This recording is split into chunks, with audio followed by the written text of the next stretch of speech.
Okay, I'm recording now.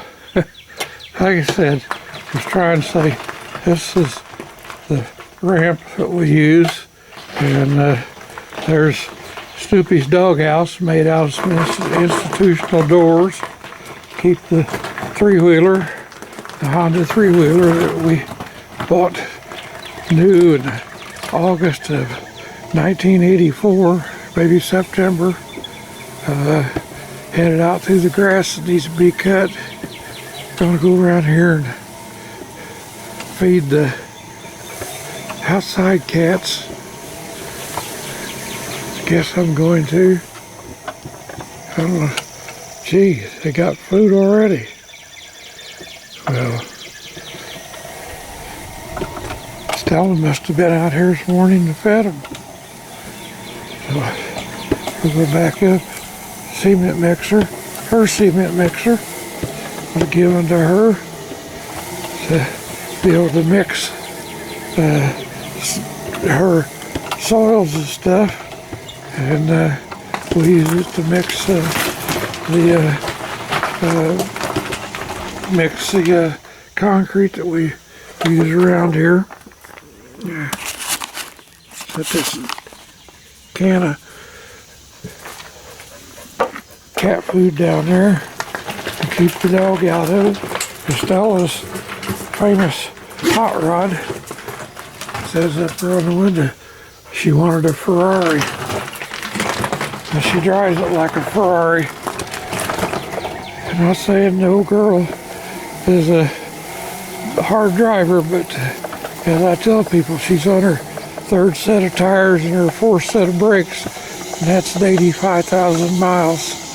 So, and of course that 85,000 miles been in 10 years, so I guess not too bad.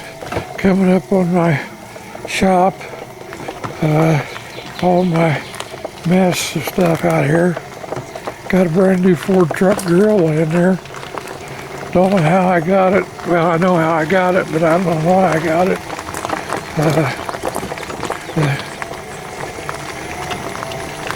300 International sitting in there, 160cc scooter that, well, let's put it this way, it was run without oil. Oh, there goes Roxy. She's seen something over at the old schoolhouse. Probably the buzzards on the roof. She seems to think that the turkey buzzards, can't have anything to do with that. In that pile of trees over there is the schoolhouse that Estella went to for grades 1 through 8, all in the same grade. And I don't know that I've shown this before, but this is one of the art pieces that I did. This is my, get hung up here right in front of Fort Ukraine. That's my cube within a cube within a cube within a cube. There's 4 cubes in that, mounted on a stand that's got a base you can sit on, which is a turf tire for a tractor. Our sign we have at the end of at the corner, a malfunctioning junction, population 2, phone BR548. Well, Junior Samples had BR549, so we got the phone number just for him. Kilroy watching life go by. So I'll head down here to the mailbox. We have the U.S. flag on one side, and it has a light that shines on it at night, and we have the Ukrainian flag on the other side. Can't prove it, but we suspicion that we have some distant relatives in Ukraine. So anyway, another tree limb down. My mother-in-law's covered bridge that we built for her because we were trying to help her get to her mailbox. We have our 2 mailboxes. We have ours and we have the mother-in-law's. Of course, ours is a small one because it's mainly for bills. Well,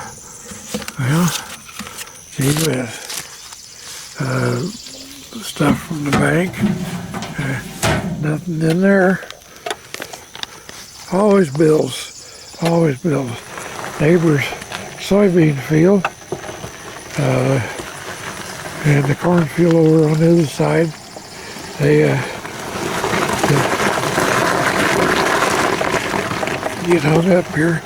The old gentleman that owned that ground, he's gone into the land far beyond, and he always had a distant cousin of his farming it, and they were the world's worst farmers.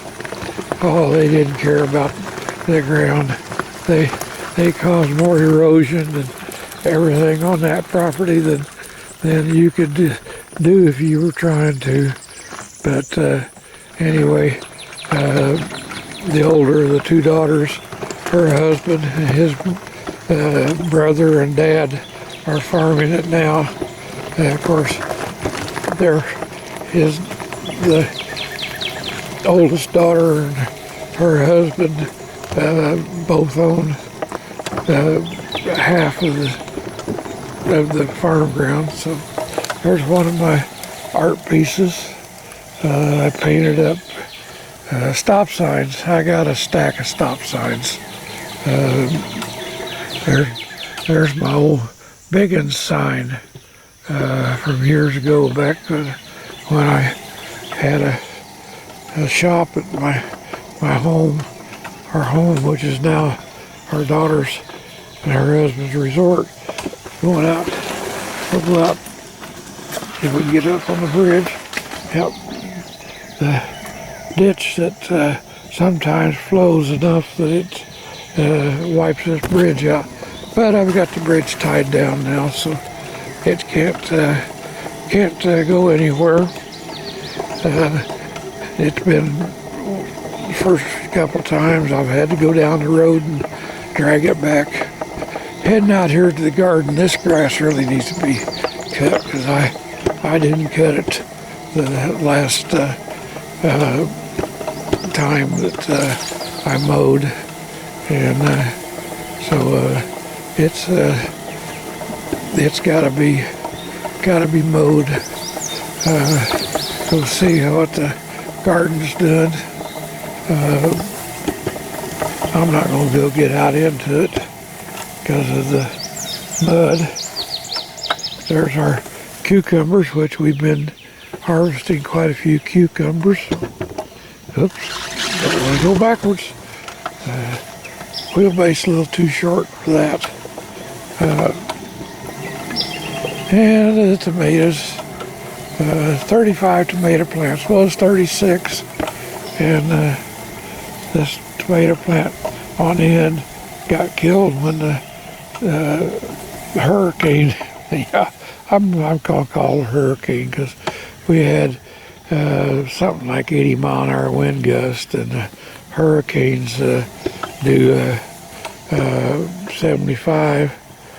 And well, yeah, there's some blackberries here for all you city people that never pick blackberries.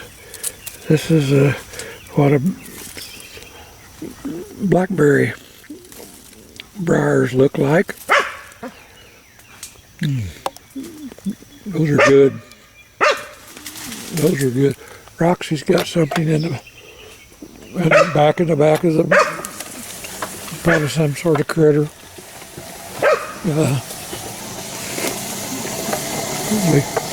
Out here on the end, we plant spaghetti squash. We got more spaghetti squash stored away than we'll ever eat. So, but there's a lot of people like it. So we'd give it away. Oh my goodness, there's some squash out there already. That's great. Spaghetti squash there got killed by something that come down out of the trees. So, not too worried about it. Still planting some Indian corn. We planted a row of it, and that's all that survived. And there's our zucchini and yellow squash. That's on the end here is yellow squash, crooked neck squash. Some little salad tomatoes there. Tomatoes need to be fed. There's my bucket truck. 1989 Ford bucket truck. Got 80-some thousand miles on it. And very handy thing to have, except that the cylinder makes a boom go up and down. Developed a bad seal leak. And it's a little complicated mechanism. And if it's a single acting cylinder, but it's got to have pressure on the non-acting side to release the safety valve so it would come down. And I can't get the pins out of it. And it's going to take $300 or $400, maybe $500 to get the cylinder repaired if I do get it out of there, which I can do if I do some cutting. This is Honeybee. This is our 1981 Dodge Ram pickup truck that we did a total frame off, cab, bed, all that was off of it. And we'll see if we can get a close-up look of it. As you might have noticed, it has a little brown problem. Has a little fire problem. We drove it about 1,000 miles and went to start it one day to do something with it, and the carburetor backfired just a little bit, just a cough. And there's the bad news of it. That's the old Astrovan that we had, was parked next to the building that burned down years ago when the motorcycle exploded. Well, sometimes you wonder about connections. The motorcycle exploded when I was putting fuel in it. The insurance company investigators decided that it was static electricity between the plastic gas can and the metal funnel that was on the motorcycle gas tank. And when I let the plastic tank down enough to touch the funnel, an arc happened. And kind of a common, well, not common, but it's what got traffic here. Let's see. Oh, well, Pumper. He goes by here about 4 times a day, at least. And well, anyway, the van was beside the building that when the gas can exploded and blew me about 12 feet away. The gas can was aimed toward the building, and the building burned down a lot of antiques. Stella's grandmother's plow, that wooden beam plow that she had when she homesteaded at the age 18 in Montana, at Harding, Montana, place of the Little Bighorn. But anyway, Honeybee was in about the same position where the first fire happened. So anyhow, that's they both burned up in about the same spot. And here's our cattle guard gate that we've had. Company I work for, oil field company, we had to get that thing out of where it was at, and didn't have any place to put it, so I took it out to our place, and they never wanted it back. It's made out of drill stem. That each one of those pipes got at least a ½ inch of wall thickness, so really heavy. The big John Deere backhoe can't lift it. It just has to be drug around. Rose of Sharon trees. My mother-in-law had a thing about Rose of Sharon, and so she had them planted quite a few places. This is a little linden tree that she planted, and it's turned into a big one. Sorry about the bouncy ride, but more Rose of Sharon trees along the road ditch. We're just going to let them grow up. Makes a good barrier. The sign that if you're a FedEx driver, you can't read. FedEx drivers are the worst drivers in the world. They're non-union, I guess. They hire whoever says they can drive, even though they can't. And they become FedEx drivers. There's my COVID trailer. I built that during the first COVID lockdown. First of it, 20 foot long on the bed, 4-foot beaver tail. Haven't used it hardly at all. That's just something. More limbs down, more limbs down, more tree limbs down everywhere. Every place we look, we find more limbs down. We'll go out here and so, like I said, sorry for the bouncy ride, but you're seeing what I see. There's Stella's Starship 1, and actually it's titled in the state of Illinois as Starship 1. It has a 1980 Renault Car motor in front and suspension, but my grandson, I told him to move it and, to the end of the shop, and he decided to take it for a drive around the block, and about 2.5 mile run, and it didn't have hardly any water in it, and just a cup full of gasoline. There's a complete Kawasaki motorcycle minus the front forks and everything.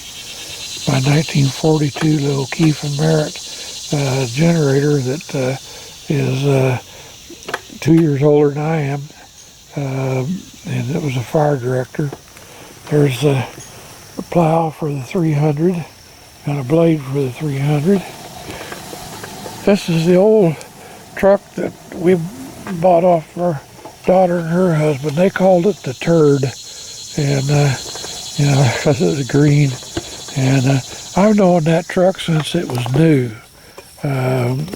Chevy dealer sold it. The gentleman that owned it, it's a 3/4 ton, and he put a fifth wheel camper on it, and then it didn't have springs strong enough, so they put 1 ton springs under it, and that did pretty good, but it was geared too low, so or geared too high. I forget which way it is. So they changed the gear ratio on the differential, and then they did that when he sold his in-bed camper and bought a pull-type camper, and then he needed to needed to have the gear ratio a little different. It's geared so low that when we were in St. Louis, working in St. Louis, we'd drive it to work, and just to keep up with traffic on the ring road on the south side of St. Louis, you were running about 4,000, 4,500 RPM. So I thought I'll put bigger tires on the back of it. So I went to the tire store, and oh my goodness, they had the big tires, 36-inch tall tires. So I bought a pair of them, and went back to the tire store a couple months later, and the manager come out and he says, "You got a deal on those tires." He said, "That guy that sold you the tires, he said he sold them to you at our cost." I said, "Well, I'm sorry." So anyway, right there's the back of the secret garden. It's a working lighthouse. Well, it'd be working if I get up there and put new batteries in the rechargeable batteries in there. The back of Stell's greenhouse, little greenhouse on the end of the carport. When I was building that carport, she would drive through it. She would drive over the pipe, and so she drove through her greenhouse for 2 or 3 weeks, and before we got it all finished. Here's where we did the Franken-truck job the other day. Again, more trees down. I don't know, somebody was wanting to cut firewood. Like I said, there'd be 2 or 3, 4 pickup truck loads, and that's just, or at least there'd be a full pickup truck load stacked up with just all that's out here now. That's big hickory. That's a lot of hickory there, and it cleaned the top of that tree. You can see where it just sheared them off. There's the big one, and then there's a smaller one up above. So you can see the size of that one that was sheared off. There's persimmon trees out in back. So the radio tower, Stella used to climb that every year on her birthday, and in fact she's the one that put did the star up on top. Her star. So anyhow, and then we have the little antennas, have the DirecTV antennas and the old HughesNet antenna, and then the little antenna on top of the building, their house, or at the back corner, that has 2-meter and 440 beams on it. It has our extended Wi-Fi and a ground plane. There's a better view of her star. Has lights on it.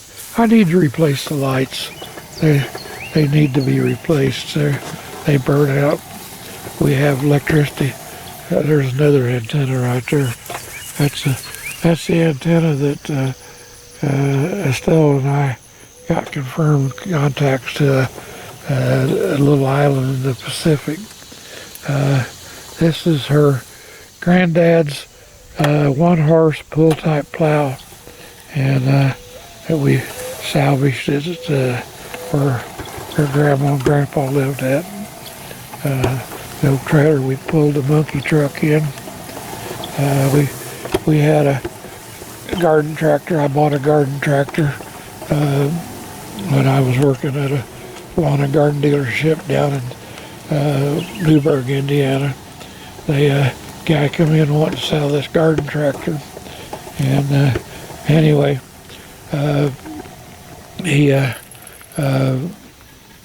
the salesman that was out there looking at it was kind of he wasn't much of a salesman, but anyway, he oh yeah, I'll go talk to the boss. I'll go talk to the boss. He left the guy standing out there, and I had to go out that direction, and I said hi to him, and anyway, the thing about the garden tractor came up. Actually, it wasn't. It was a garden tractor or mower, but it had the rear 16-horse engine, and so anyhow, the guy was kind of upset. He says, "Well, they don't want to buy it." He said, "I'm not going to stand around here." And I said, "Well, how much you want for it?" He said, "I want $100 for it." And I said, "Well, I can't give you that." I said, I got to say I bargained you down." I said, "I'll give you $99 for it." And so I gave $99 for it. There's the old C International that we used. We used it to feed the cattle until we got that big red three-wheeler, and the kids like to use three-wheeler better than they did the garden or the tractor. There's a 3-element 10, 15, and 20 meter beam laying there that we had up there. The old tool trailer that I made to put tools and stuff in. But there's what's left of the monkey truck. I turned it into a huckster wagon, and well, by the way, there's pipe and sucker rods for the people that don't. That's oil field pipe. That stuff used to be down hole, down in the ground. Some of it was down 2,000 feet or better, and the pump's always at the bottom, and the pump is actually a lift pump. So sometime we'll describe that. My garden tractor, the Hahn mower was one we bought new, gee whiz, years ago. And my mother-in-law's STX 38 that got, there's some of my supply pile. But anyway, here's the front of the monkey truck. Had the headlights on it, put a candle in there, and they're made out of a tin can, and put a candle in there, put bigger wheels on the front of it, and put the bigger wheels on the back of it. It's a Gravely garden tractor, and anyway, it just had to put a different steering unit on it. I went to salvage yard and got I think it was a Ford Ranger gearbox put on it. So, and my airplane, it pivots in the wind, even though I need to get up there on the ladder and grease it, grease the pivot really good. It's just something that, one of those round to-its, round to-its, wooden nickels. My uncle made wooden nickels for his cabinet shop, stamped them. He also made round to-its. Had Gray's Cabinet Company on the one side and round to-it on the other side. So you always get a round to-it. This is an art piece that Estella and I did about when we were about 70. That's about 10 years ago. We call it Stardust Returns, and we have this feeling that you point to any spot on your arm or hand or whatever, and that's been made out of a dust of one star. That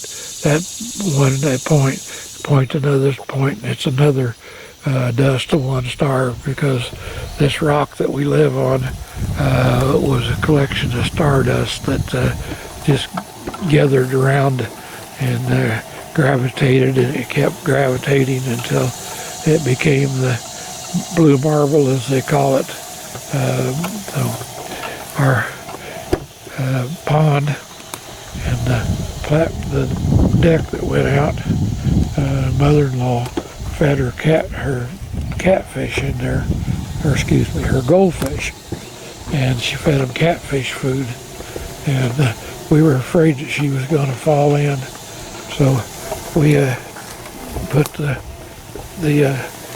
built the walkout deck here. I don't know whether we can get out onto it. Maybe we can. Oh, there's the big dogfish. The dogfish. Roxy loves to go in the pond. If I had a stick, she'd chase it clear across the pond. Let's see, maybe we'll get out here without falling through. Well, I don't think I'm going to need to come out here with a drill and do some repair on this deck. But if we had some fish food, we throw it out there, and this pond would turn just literally gold. And I guess that mimosa tree has pushed that bottom board up. Well, gotta do a wheelie here to get back out of there. And there's a blue barrel. There's another one's almost sunken. I bought those 2 blue barrels for, I don't know, just $10, $15 for the pair of them at a yard sale one time. And anyhow, I put them in the pond, and my grandson, we gave him some boards, and he was trying to build himself a raft. And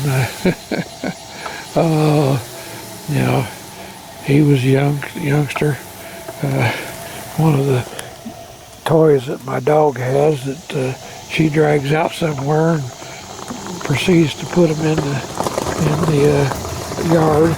The ladders that the wind blew down on the end of the building. Our camper that we pulled behind the motorcycle, Aspen camper. I got a cooler on the front, and I used some of the aluminum that was salvaged and put insulation all around it, and on the front of it like it. Made the ice go from putting ice in it in the morning, and by the time you stopped to camp that night, the ice would be gone because of the heat coming back off the motorcycle and the exhaust and everything. So I put that on, and the ice would last 2 or 3 days. 3 days if you weren't driving. Our Harbor Freight stools that we put inside the camper to help get up onto the bed. It might not look like it, but that camper has a king-size bed, electric heat, air conditioning, a lot of storage. So anyway, we've kind of made a little circle around the place. Some mushrooms that supposedly are edible. We did process some of them and cooked some of them. They didn't have much of a taste to them, but there's the tractor solarium, as we called it.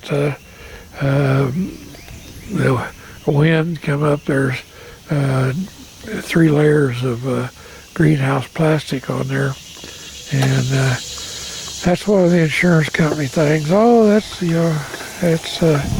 well, anyway, maybe we'll just take a tour over here and see if we can show you Estella's hosta garden, her pride and joy hosta garden, and she's got tiger lilies out. Wow. But the hosta garden's taken a beating. The hostas do not like to be in full sun. So with the shade cloth, it's all torn up. They're in full sun. And same with her impatiens that she has planted. these hostas are beautiful, beautiful. They're, like I said, they've taken a beating right now, but the people are amazed at the size of some of these. I'm sitting in my power chair, and that's the tall. Those will get well, as you can see, 8 feet in diameter and 4 feet tall. The hibiscus trees that live in my office during the winter. The 3 angels are triplet grandchildren that didn't survive. Some of the damage to the home, underpinning blowing out. Going to come around a long way.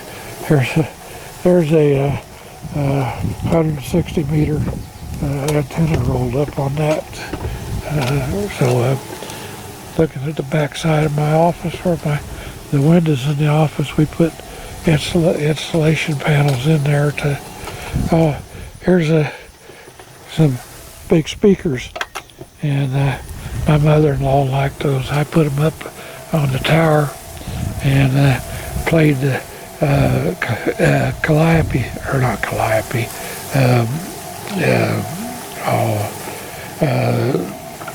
the chimes, carillons, Stell's big bird. There's a, oh wait, we'll get it here.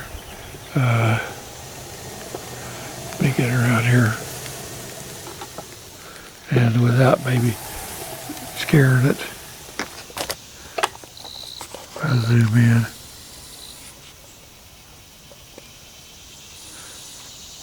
There's a turtle dove on her nest. They built that nest because she laid eggs, but she never came back to them. Evidently they lay multiple clutches of eggs. So the eggs that were there, the snakes got them. And there's my mother and father-in-law's little windmill that father-in-law really liked. Our secret garden from the other side. Anyhow, we'll go up there. One of the yellow cats that they want to be friends, or at least one of them does, but they don't do it. And anyhow, I'm gonna abandon ship here and see if I can make a walk up to the secret garden. This porch swing that we had in there that I need to repair. Always stuff I need to do. Anyhow, we'll try to leave you with a little peaceful thing right here. And there we go, get the right one. That's Maria. You know, just met a girl named Maria.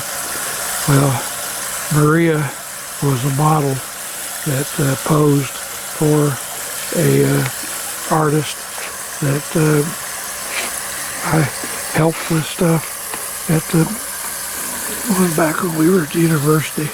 And anyway, Maria, I got to see her in real life as she was posing. And but the gal artist that did it couldn't do hands, so she just didn't do arms. That was her thing. And anyhow, she made, I helped do it. We cast probably 20 of those Marias. And when they got ready to leave, her and her boyfriend got ready to leave the university, well, she gave me one of the Marias. I can't remember that. Her boyfriend, he did a full-size model, cast iron model, nude, and just out of his, what he thought. Well, anyway, he had the model's elbows almost back behind it, and hands on her upper part of her hips. It didn't work. He says, "Oh, it's not working." He said, "I'm not happy with it." Stella went over there with me one day, and Stella said, "Well, the problem with it is she's not pregnant." He said, "What?" She said, she's not pregnant. Said women put their arms clear back behind themselves like that, their elbows back there, and their hands on their hips, and to try to relieve the way their back is done. So anyway, Jim immediately started grabbing clay, and he made his model pregnant, and I think that he sold that to the university for quite a few $1,000s. But anyway, Roxy and going after the kittens. With this, I'll close it all off. Sitting here in the secret garden, looking up at the ceiling fan that didn't survive the winter. Some lighted ornaments that Stella had. One of the ornaments that pulled apart. We need to put that back together. Again, another round to it. So, all right, back down to Maria. Hope you all are doing well. As I say in the others, don't take any wooden nickels. Take care. Bye-bye.